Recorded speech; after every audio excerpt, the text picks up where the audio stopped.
Black Republic. Oscar and Golden Globe winner Monique Hicks is currently in a lawsuit with Netflix saying that she was discriminated against for her race and her gender. Netflix, Monique, the comedian. I never knew you mean Monique. I never knew she's her last name. Yeah. So on the document, she goes by Monique Hicks, right? So the comedian known as Monique filed a lawsuit in 2019 against Netflix saying that she was discriminated against based on race and gender when she was not offered what she saw as a fair amount to have a special on Netflix. When she countered, she was shut down. Netflix attempted to get the lawsuit thrown out, but this week, a judge in the U.S. District Court said that actually, no, Monique has a plausible allegation and the lawsuit will move forward. I know you followed that. And you actually wrote about it. Chow. Okay. When that whole thing blew up, I wrote a two-part, I didn't know it was a two-part, but I wrote a two-part essay about Monique because, the thing I didn't like, let me just say this real quickly. The thing that I didn't like is the Black community. We can be some sick bastards. Everybody who was going in on Monique and dragging her for filth online were not white people. There was not one white person dragging her for filth, whether it be a celebrity or just regular folk, except for one white celebrity, which was the white guy who's married to the white male comedian. I forgot his name. Who's married to a Black woman, that one white, lonely white comedian in the corner, the white guy. Irrelevant. We'll just call him irrelevant. Call him Mr. Irrelevant. But the only people chopping her up when they did, some people spoke up for her, but the ones who were dragging her were Black people, Black male comedians. I don't think I saw any Black women who were popular dragging her. But online, Black people of all genders. Whoopi Goldberg. She didn't drag her, but she tried to kind of say, you asked for too much. She let her come on the show to talk about it. You asked for too much. You should have let me check you and school you on how to get this done, is what she said. But anyway, so that's the first thing. We are sick. You mean you're telling me that nobody Black, celebrity or otherwise, felt she deserved the millions of dollars for her Netflix special when those two Black men deserved the millions and Amy Schumer? And here's the thing. They did not give her a chance to negotiate. That's the language that the judge said. The judge said in the language, because you customarily give people a chance to negotiate, like Amy Schumer, and then you usually go higher with the rate, but you did not give her the chance. You never gave her the chance to negotiate. That's what I'm deciding on, because that one note was where you fucked up, Netflix. Now, if you go back to all of her, she and her husband has a podcast called, Monique and Sydney's open relationship, meaning it's a double entendre, open as in I guess they're open, but then being open about communication. She chronicled it well. She said and I know the name of the person, Robbie Prawl. I don't even know names. Robbie Prawl from Netflix comedy division, the president of the Netflix comedy division, Robbie Prawl, was the one that was running it. When they had the initial phone call and he said, they were now trying to say, this is not going to be the phone all of a sudden died as they were talking. But called back, didn't call, couldn't get through. It was Robbie Prawl, her lawyer, Monique's lawyer, Monique, and Monique's husband, her manager, Robbie Prawl from Netflix, president of comedy division. He's still there now. White man, and hung up the phone. And down the road played like, oh, we got disconnected. No, you didn't, because we tried to call you back and you didn't call back. So that's the problem. They never gave her a chance to negotiate. They never said, okay, well, what are you looking for? Oh, you want 10 million, we'll give you 5. There was never a negotiation. This is just how janky they were. This is just how racist they are. Let me just tell you about Amy Schumer. Amy Schumer already had her $11 million contract signed and agreed upon, and she had moved on. The negotiations were over. She had already accepted the rate. When she discovered that Chris Rock and Dave Chappelle both got, I think, $20 million for this special, she came back, put the key in the door, and unlocked the negotiations, and they let her. And she came back for more. And I think I got 60 million. It was more than, I think I got like no, 60 I think million. it was several specials. I think it was 20 million per special. I think it's like for a couple of specials added together. Oh, okay. Yeah, so I think they were going to do more than one special. So Amy Schumer came back across the desk, and she actually was able to open up a negotiation that had already closed. She had signed the contract and was gone. And they let her come back over the desk, kick the door in, and say, I want more. Give me 13 million. So she got 2 more million. Monique was only offered $500,000, didn't even put $1 million on the table. So then I was so freaking heated at Black people kicking Black women's back, and Black women can't get any justice anywhere. I will not allow it. Now, if you're wrong, you're wrong. Once I write an essay about you and I'm going in, I done did my research. So that was the problem, right? So now I'm going back and forth. So many of the things that people wanted to say about Monique when she started, they were saying she's crazy. They love to call Black women crazy and angry Black women when there's no such thing as angry white women. They were saying she's not the most, she said, I'm the most decorated comedian in the business. And people couldn't stand that shit. They don't like when we have some good, when we put our dick on the table. Suck a dick is what she said. She said, suck my dick if I had one. Not in this situation, but she said it about another situation with Oprah, Tyler, and Lee. But I think that's just how she's been walking through the world since she did that. I think she's just been going hard from 2016 when she first did that. So then I said, let me write this little essay. I was gonna write they told me, 800 words, that's it. Child, I think it was about 1,800 words. So I did the research. I mean, I'm digging. I mean, I'm talking like I was growing a beard. I was on this thing for days. I grew chest hairs, girl. I grew a beard.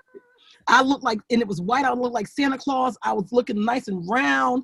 And when the smoke cleared, I was going to the North Pole, girl. I had taken over a Santa Claus place.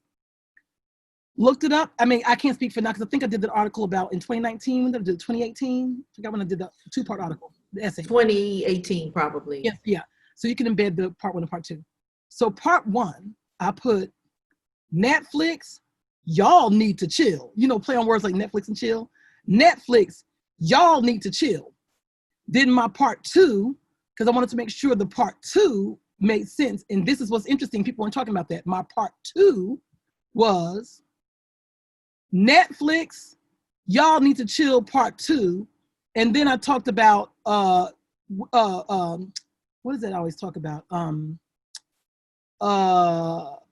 Pay equity for women, in particular Black women. The pay inequity. So part 1 was just about getting you the context about Monique, and then part 1, was about Monique in the backdrop. Then part 2 was a little bit more of Monique, and then the pay equity that she's discussing, which is truthful. So in part 1, the gist is I was just trying to make people understand that she's not lying. I did research on all the major comedians at the time. Monique, Chris Rock, Cedric the Entertainer, Amy Schumer, what's her name, Ellen, to Steve Harvey, D.L.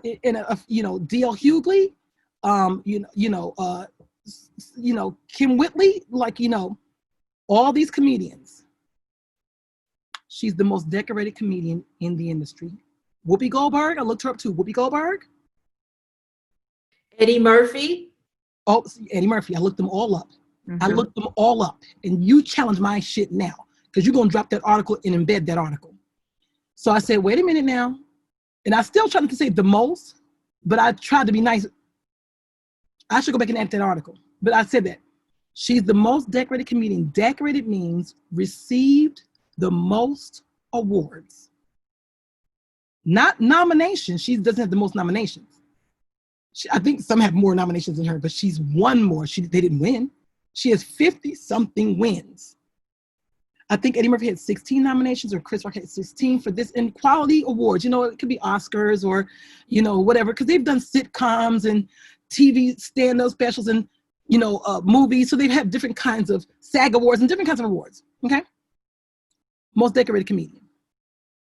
People got mad because they said that, well, what has Monique been doing? Excuse me, bitch.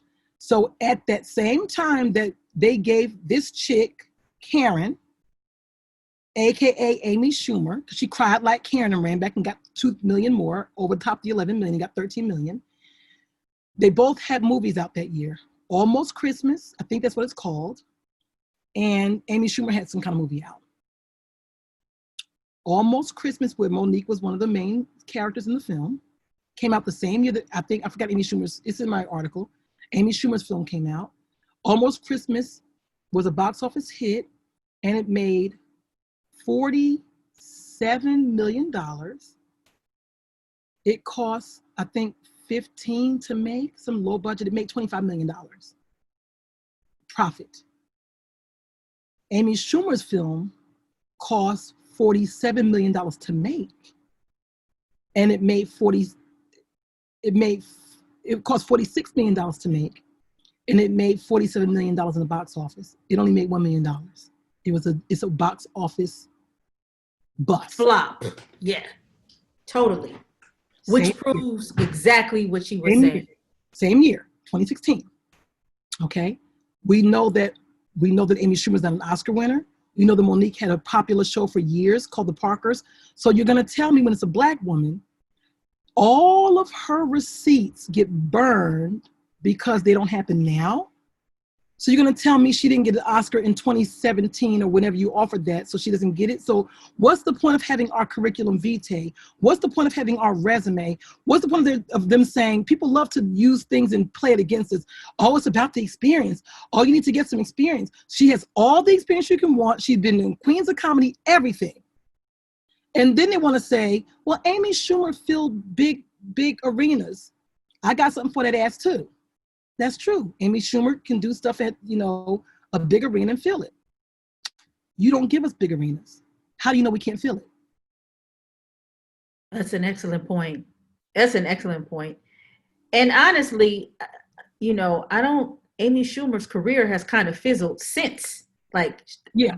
Mm-hmm. But I haven't seen that much of her. I think another issue Monique is raising. Monique never said, and Amy Schumer should not get that. That's right. That's true. No, that's 100% true. Amy Schumer should get that too, because I'm all down with women getting equal pay, no matter what the race of the woman is. Right. So Amy Schumer did the right thing, saying, "What? Chris Rock got that? What? Dave Chappelle got that? Let me come back and get that money." Absolutely, she should get that. And I want to also add several things. I think also, as when I was an entertainment reporter, mm-hmm. I cannot tell you how many conversations I had by Black actors and comedians about there's two type of basically people in Black people in entertainment. There are those who come in and are like, yeah, let's start our own, let's do our own, let's advocate, let's have more agency. And then you have the other side. The other side is that, I don't want to upset master. I don't want to do anything. If I do something, I might not work. And I'm saying these two things because since this has happened to Monique, she has, in my opinion, experienced a serious evolution. And she's like, I've lost everything. I have issues with taxes. All my stuff is out. I'm going to be 100% transparent. Right. In her being transparent and outing people to talk about the inequities, in my opinion, has positioned people who have gotten better deals in Netflix if it were not for Monique. And they will never say that. But if it were not for her, they wouldn't have gotten those deals. Because, to your point, Wanda Sykes, when Monique came out and said what she said about, boycott Netflix, I did boycott for a year, but listen, I'm in Romans now. I can't do it. But I did boycott for Netflix, true, real talk. So Wanda Sykes did come out and say, yeah, although I don't agree with how Monique said it or whatever, Netflix only offered me, I think she said some low number, like $200,000 too. So I took mine to Hulu. Since then, Wanda Sykes did a Netflix special. So they did circle back eventually 2 or 3 years later and gave her Netflix special. And I'm assuming since she didn't move on, you signed a good contract. She won't ever say because Monique did that. But see, here's where the chickens are coming home to roost. Sometimes the trailblazer takes a bullet, don't I know? Even when I went on Tucker Carlson's show and I got fired for standing up for Black Lives Matter, I'm on the right side of history, aren't I? That video will be out there forever. Now everybody's on the side of Black Lives Matter. Before, me and Colin Kaepernick and a few people were. Now the same white people who hated your guts, they're out there marching. So then my videos, in other words, I don't need to tell you I did it first. My video tells you that because the timestamp is on it. So Monique ain't got to say that. The timestamp is on it. And my article is another timestamp for her. So what has happened is they don't say anything about it. We're on the right side of history. Now a whole lot of Black Lives Matter stuff is happening. Now, the court of public opinion is going to help Monique, right? Because she was on the right side of history. She blazed the trail. Nobody in their right mind, if this ever gets to court, which if I was Netflix, it wouldn't go to court if it were me. If it gets to court, no jury is going to rule on the side of Netflix. If it's only a judge that's deciding, a judge ain't gonna do it. You gotta pay that bitch. And you gotta give her those millions. Now you should have just paid the bitch for doing the work. Now you gotta pay the bitch and she got it for nothing. It's called passive income. Right. And here's what that contract was gonna say also. It wasn't just, people don't understand something. People talk too much bullshit and I gotta check their asses. And I mean those folks that try to talk bad about Monique. It wasn't simply just the money. It was the contract. They wanted her to take $500,000, let me be real clear, only $500,000. And they wanted her to write her special. They all write their own specials. She writes the content for her 2-hour special, however long it is. They wanted to own it. They wanted to own the rights to her shit in the language in perpetuity, forever. And then if she left that special for only $500,000 and wanted to do another special, she had to wait 2 years first. And then after the 2 years, that means you can't work another special for 2 years and they own your content. And if you now wait the 2 years out for another special somewhere else on another network, you got to then turn back around and give them the right of first refusal if you do get an offer somewhere else. That was the contract. It wasn't just $500. It wasn't just about the $500,000. That contract was nothing but slave labor. And we have now evidenced that by that lady, Michaela Coel, that came out a week or two ago and talked about her contract, the writer, actress who wrote her own show about her life. She did a show on Netflix called Chewing Gum, which I saw was a series, a cute little coming of age series about a young girl, virgin, coming to age and whatever, it was cute. She got raped on the set of her own show. She didn't say who raped her. So the show only got 2 seasons. I guess she didn't want to go back. But since then, she's worked other things and done other things. So in that space, she's kind of known in that space, but people don't know her generally. Real dark-skinned girl, high cheekbones. She cut her hair real short now. It was in dreads. But anyway, she's in the New Yorker magazine. So now I guess she figured, okay, I'm in bed with Netflix. I've done some things on Netflix. Let me circle back with this new project about the rape that took place on the set of my last project, Chewing Gum. And now I'm turning it into some content. It's scripted. I've got actors. I'm in it. Whatever. And I guess she's going to show every episode, like the rape and what happened after. I don't know what they were going to look like. So she went across the desk again and they wanted to buy it for $1 million. And she had a big agency that represented her. I don't want to call the agency. I don't know the name of the agency. But a big agency out of California. So don't you have an agent that's supposed to navigate for you to get money? So they wanted to give her only $1 million. It's literally 2 weeks ago. She told the story. She told it. And so they still up to shenanigans right now as we speak in the middle of Black Lives Matter. They still lying, right? Sitting stuff saying we down with Black Lives Matter. No, you're not. Because they were only going to give her $1 million. They wanted to own all the rights. All the rights. They didn't want to own, I get 50%, you get 50%. I know they're going to own some percentage of the rights because this is your platform. They wanted to own all the rights. And it's not even like it's a script about nothing. It's actually a script about her story. She just scripted it. You want to own my story? She walked away and fired the agency because she found out the agent was doing some backdoor deals where they were going to get some money in perpetuity behind the scenes. That's Netflix. That just came out recently. Get that link. Embed that too. So Monique really was the nemesis that opened the can of worms, what I call, they say you open Pandora's box. She opened Pandora's ass. Yeah, so Monique about to get that bag. So what's going to happen is they got to pay Monique. They're going to settle. They don't want that to go to court. Know better. They don't want that because they're going to lose if they take it to court because all the evidence is there. And that sets up a case of precedence that will have a whole bunch of Black actors suing the hell out of a whole bunch of agencies and streaming companies and production companies for all of the exploitation that they've been doing. So now what's interesting is she's getting paid twice. She ended up, people say, oh, nobody's going to work with Monique because how she talks.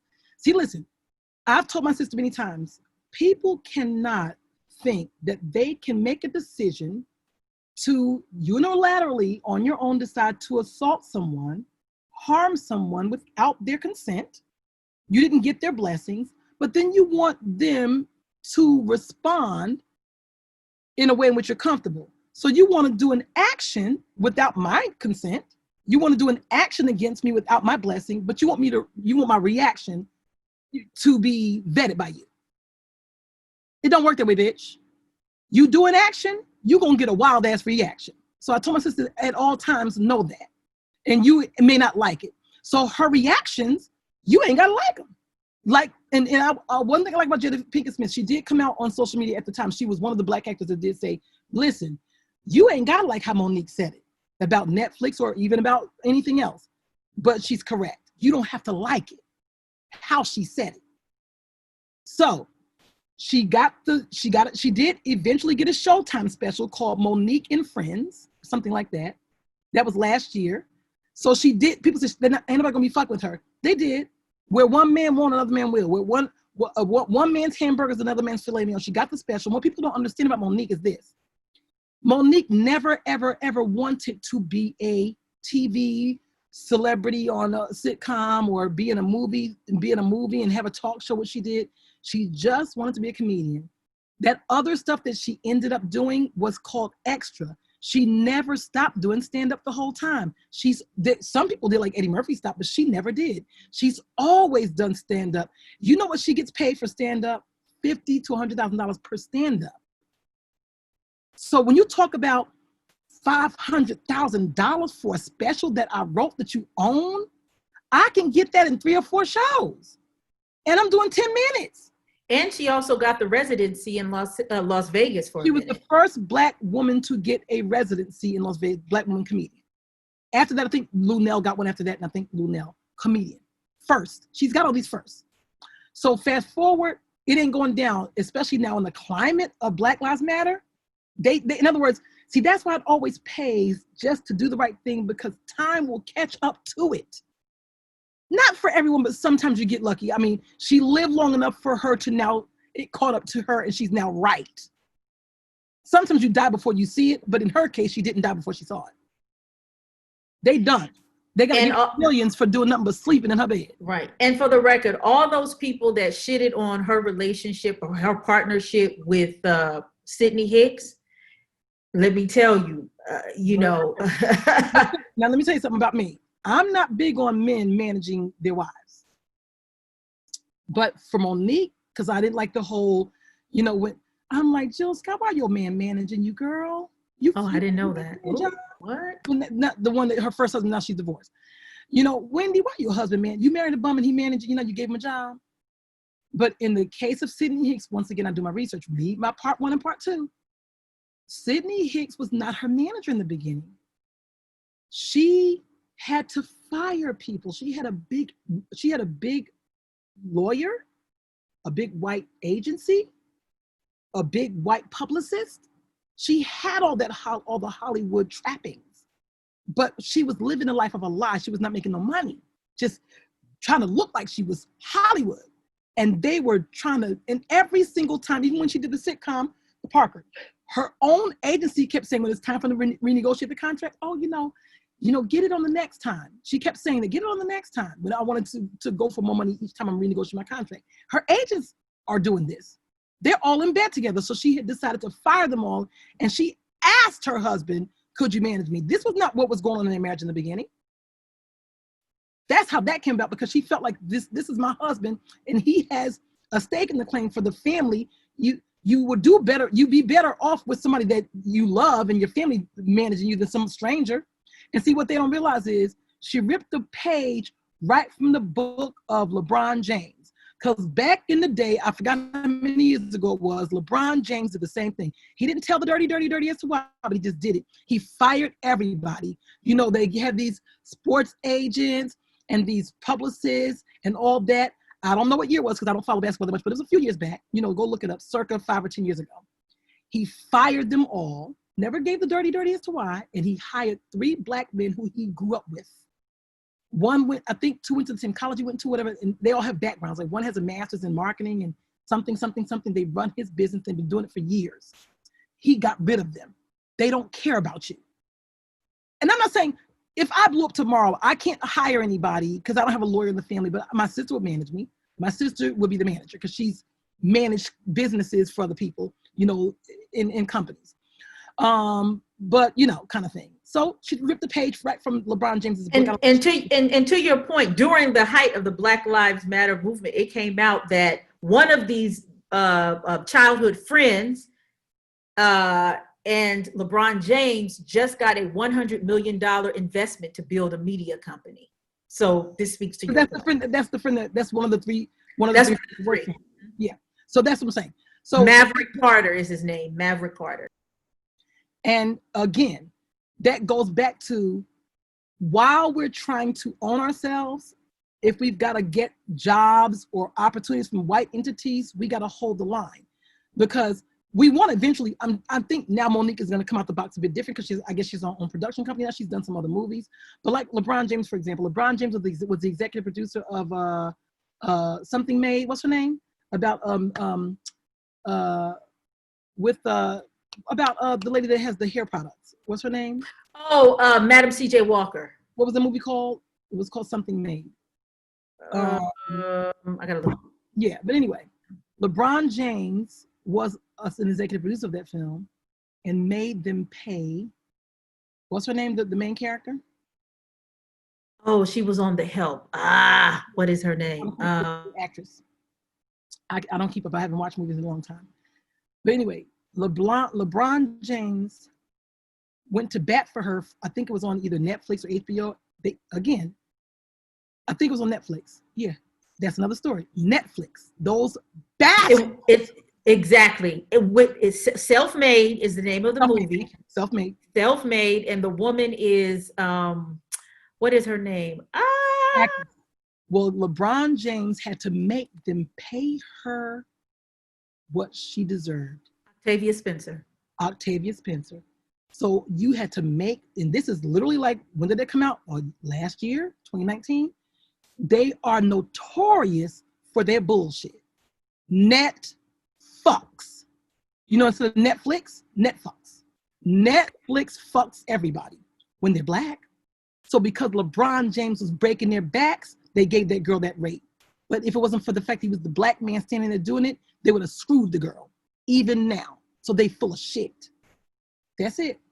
Ark Republic, telling stories to change the conversation of the world. A collective of newsmakers, narrators, curators, creating rich stories for the people.